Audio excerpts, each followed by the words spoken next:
Councilman Delavar, this is not the time to be dipping into our reserves.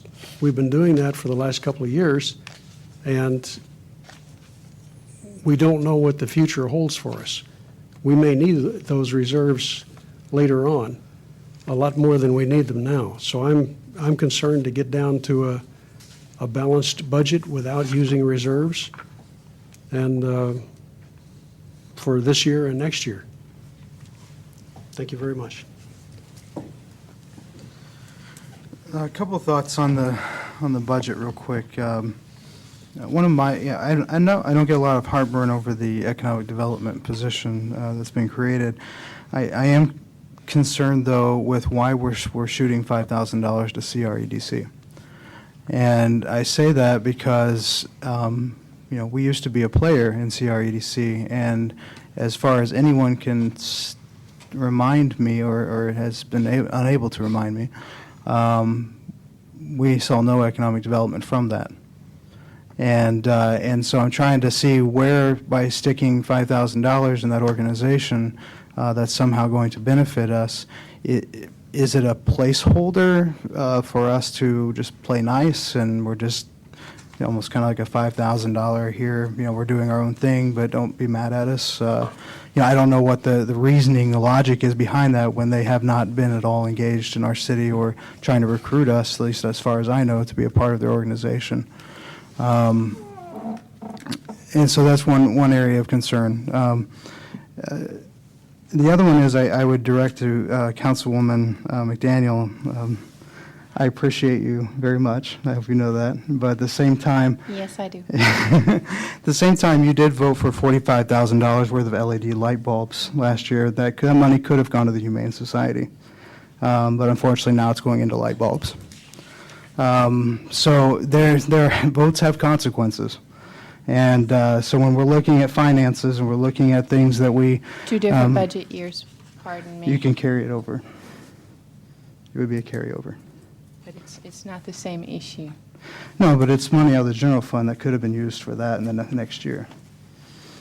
So, when we look at the finances and we look at how we're short, tens of thousands of dollars or $5,000 or what have you, I would hope that this council and sometimes would reflect on some of the money that was spent in ways that could have been carried over into this next year to help shore up some of those budgets.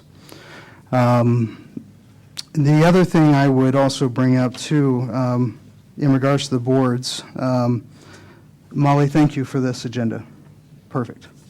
I personally would like to know what is the Metropolitan Transportation Improvement Program, the draft amendments, the transportation plan. Looking at this is kind of, it's great, but what is, as our representative on that board, what is it you're voting for?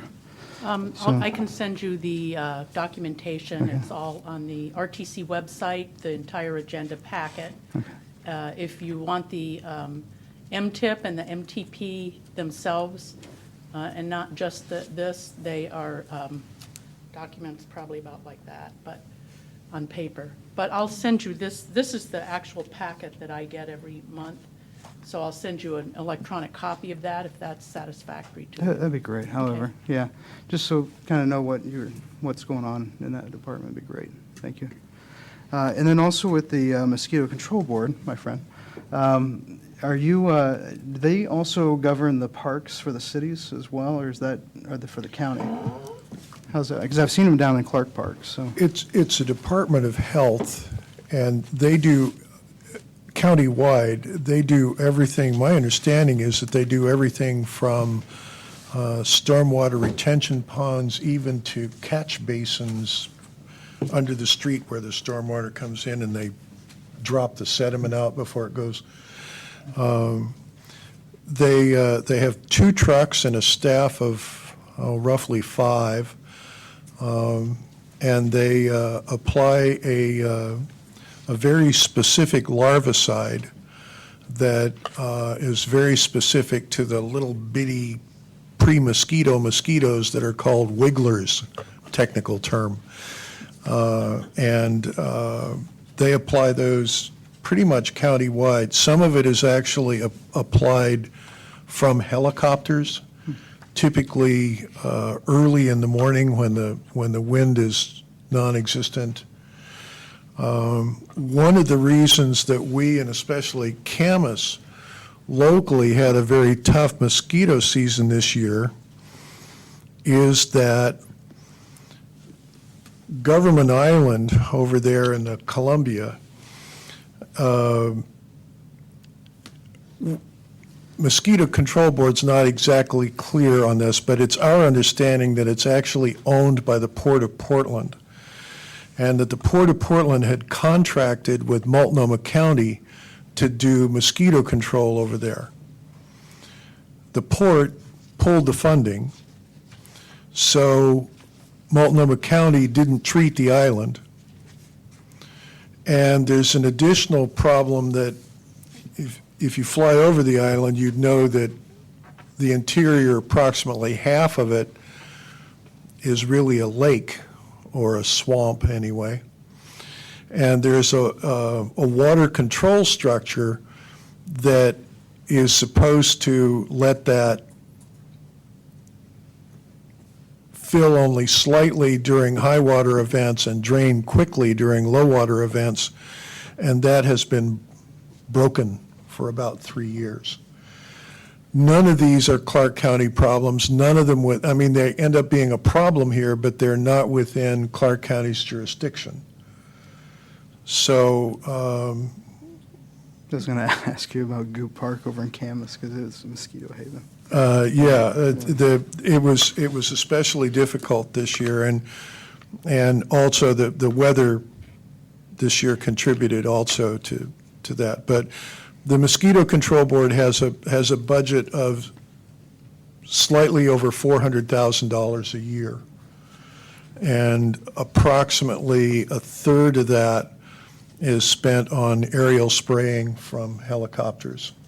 And the rest of it is spent on this crew that drives around in a pickup truck and sometimes uses four-wheelers or a thing they call the swamp buggy, which is a flat-nosed 14-foot boat to go out and apply this larvicide to any standing water.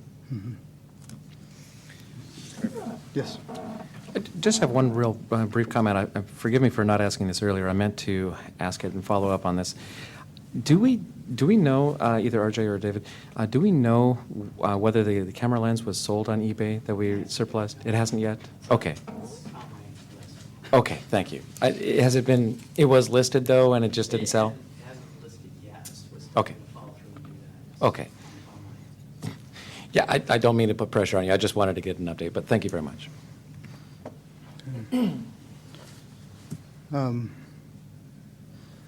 And just real quick, Mr. Hamby as well, just to reply further to your comments.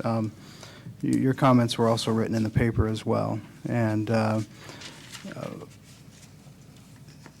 the philosophy of this majority of this council just doesn't have, from what I've been able to tell, be able to have the appetite for roundabouts. And it's not a part of a bigger economic development picture to have roundabouts in. And it's just not. And easy on-off ramps are the best thing for our city, are the best things for us to be able to proceed with, in my opinion. And so our votes on that were not to be obstinate or to be regressive, but rather to look forward